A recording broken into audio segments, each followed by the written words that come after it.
사랑하는 성도 여러분, 11월의 큐티의 말씀을 통해서 우리가 오늘도 하나님의 은혜와 하나님의 생명의 역사를 함께 나누고 주의 은혜를 나눌 수 있는 시간이 되기를 주님의 이름으로 간절히 축원합니다.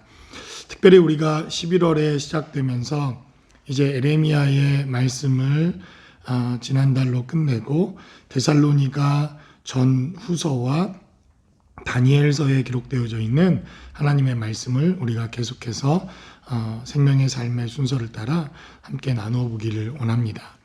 특별히 오늘 기록되어져 있는 데살로니가전서 2장 10절로 20절까지 기록되어져 있는 이 데살로니가 전후서에 기록된 하나님의 말씀은 사도행전 17장에 기록되어져 있는 사도 바울의 2차 전도 여행과 대단히 밀접하게 연관되어 있습니다.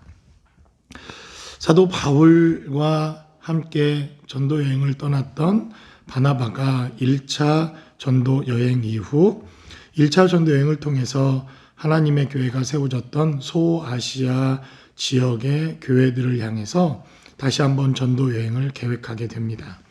그러나 마가 요한을 데리고 갈 것인가 말 것인가에 대한 선교 방침에 문제를 제기했던 바나바와 그의 일행들은 사도 바울과 함께 2차 전도 여행의 루트에 함께 참여하지 않습니다.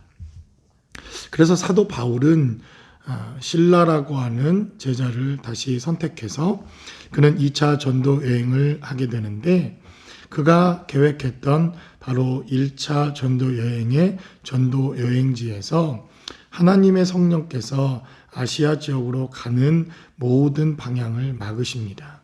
그리고 결국 마케도니아의 환상을 통해서 사도 바울은 지금의 그리스 지역, 지금의 고린도 지역으로 2차 전도 여행의 발걸음을 하게 됩니다. 그리고 사도행전 17장에 기록된 대로 그는 데살로니가라고 하는 지역에 이르러 하나님의 복음과 하나님의 말씀을 전하게 됩니다. 사도 바울의 전도 여행에 있어서 1차 전도 여행만큼 2차 전도 여행도 엄청난 핍박과 고난의 시간 속에서 전도 여행을 하게 되는데 바로 이 데살로니가 지역에서 하나님의 복음과 하나님의 말씀을 전하던 사도 바울은 가장 극심하고 가장 극렬한 반대에 부딪히며 핍박과 고난의 시간을 맞이하게 됩니다. 그렇게 2차 전도 여행 때 핍박과 고난 속에서 세워졌던 데살로니가 교회를 향한 권면과 그들의 신앙과 그들의 위로가 담겨져 있는 이러한 편지가 바로 데살로니가 전후서에 기록되어져 있는 메시지입니다. 오늘 기록되어져 있는 데살로니가 전서 2장 10절로 20절까지 기록된 하나님의 말씀을 통해서 데살로니가 교회는 어떤 교회였는지 본문이 기록하고 있는 말씀을 통해서 함께 나누어 보기를 원합니다. 첫 번째로 본문에 기록되어져 있는 하나님의 말씀을 우리가 살펴보면 이 교회는 하나님의 말씀을 귀하게 여겼던 교회였음을 알 수가 있습니다. 13절에 기록된 말씀을 살펴보면 이러므로 우리가 하나님께 끊임없이 감사함은 너희가 우리에게 들은 바 하나님의 말씀을 받을 때에 사람의 말로 받지 아니하고 하나님의 말씀으로 받음이니 진실로 그러하도다. 이 말씀이 또한 너희 믿는 자 가운데서 역사하느니라 라고 성경은 기록합니다. 처음 하나님의 복음과 말씀이 전해졌을 때 데살로니가에 있었던 사람들은 사람의 말로 받지 아니하고 하나님의 말씀으로 사도 바울과 전도자 일행들이 전하고 있었던 하나님의 말씀을 받았다. 이렇게 사도 바울은 증거합니다. 그래서 빠른 시일 내에 이렇게 하나님의 말씀으로 알고 하나님의 귀한 말씀으로 여겼기에 2차 전도 여행 가운데서 데살로니가 교회는 놀라운 부흥과 놀라운 교회 개척의 역사가 이루어질 수 있었음을 성경은 우리에게 증거합니다. 또한 제가 서두에서 말씀드렸듯이 2차 전도 여행 가운데 가장 극렬한 박해와 고난이 있었던 지역이 바로 데살로니가 지역이다 이렇게 말씀을 드렸습니다. 오늘 14절에 기록된 메시지를 살펴보면 데살로니가 교회는 고난받는 교회의 전형적인 모습을 보여줍니다.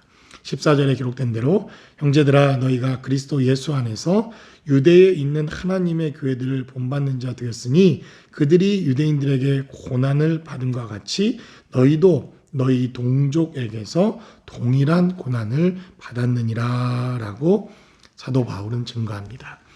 1차 전도 여행에 갈라디아 지방에 하나님의 복음을 전했을 때 믿는 유대인들이 하나님의 교회를 핍박하여 교회를 핍박했던 1차 전도 여행의 핍박과는 다르게 2차 전도 여행에서 사도 바울이 데살로니가 베레아 지방 또 고린도 지방에서 하나님의 복음과 말씀을 전할 때에는 이방인들의 극렬한 저항과 또 그들의 핍박이 있었다고 하는 사실을 기억해야 할 필요가 있습니다. 이렇듯 데살로니가라고 하는 지역도 우상 숭배가 늘 있었던 지역이며 우상과 관계되어져 있는 수많은 그들의 비즈니스가 연결되어 있는 이러한 지역이었기에 우상을 타파하고 오직 예수 그리스도 한 분 하나님의 복음을 전하는 이러한 사도 바울의 복음과 데살로니가 교회에 대한 핍박이 있었다고 하는 것은 너무나도 당연한 일입니다. 그래서 15절에 기록된 대로 유대인은 주 예수와 선지자들을 죽이고 우리를 쫓아내고 하나님을 기쁘시게 하지 아니하고 모든 사람에게 대적이 되었다라고 이렇게 말합니다. 16절에 기록된 대로 우리가 이방인에게 말하여 구원받게 함을 그들이 금하여 자기 죄를 항상 채움에 노하심이 끝까지 그들에게 임하였다라고 사도 바울은 데살로니가 교회에 많은 핍박자들이 일어났음을 상기시키고 그 핍박받는 중에 이 편지를 쓰게 됩니다. 마지막으로 데살로니가 교회는 어떤 교회였습니까? 하나님의 말씀을 경청하고 들은 교회였을 뿐만 아니라 핍박과 고난이 있었던 교회입니다. 이러한 두 가지 핍박과 고난, 그러나 하나님의 말씀을 끝까지 붙들고 하나님의 말씀으로 대했던 데살로니가 교회는 하나님의 열매가 있었던, 신앙의 열매가 있었던 교회라는 것입니다. 19절에 기록된 대로 우리의 소망이나 기쁨이나 자랑의 면류관이 무엇이냐? 그가 강림하실 때 우리 주 예수 앞에 너희가 아니냐? 너희는 우리의 영광이요 기쁨이다 라고 사도 바울은 증거합니다. 결국 어려움이 있었고 고난이 있었지만 이들은 그 기쁨과 소망을 놓지 않습니다. 환난과 핍박 중에도 하나님의 말씀을 끝까지 붙들었을 때 그들에게는 열매가 있었고 하나님 주시는 축복이 있었고 하나님께서 역사하셨다는 이러한 놀라운 축복의 역사가 그들 가운데 있었다는 것입니다. 그러므로 이 시대를 살아가는 우리들도 믿음으로 끝까지 소망을 붙들고 하나님의 말씀을 붙드는 것이 우리에게 힘과 능력이라고 하는 사실을 성경은 다시 한번 우리에게 증거합니다. 그래서 신앙에 열매가 있고 신앙에 진보가 있고 신앙에 놀라운 하나님이 주시는 증거와 축복이 있을 때 우리도 역시 동일하게 하나님의 은혜와 하나님의 축복을 경험할 수 있는 삶의 자리가 함께할 수 있다고 믿습니다. 그러므로 저와 여러분들이 오늘 기록되어져 있는 하나님의 말씀과 하나님의 은혜를 통해서 늘 하나님이 주시는 기쁨과 소망 가운데 거하실 수 있기를 주님의 이름으로 간절히 축원합니다.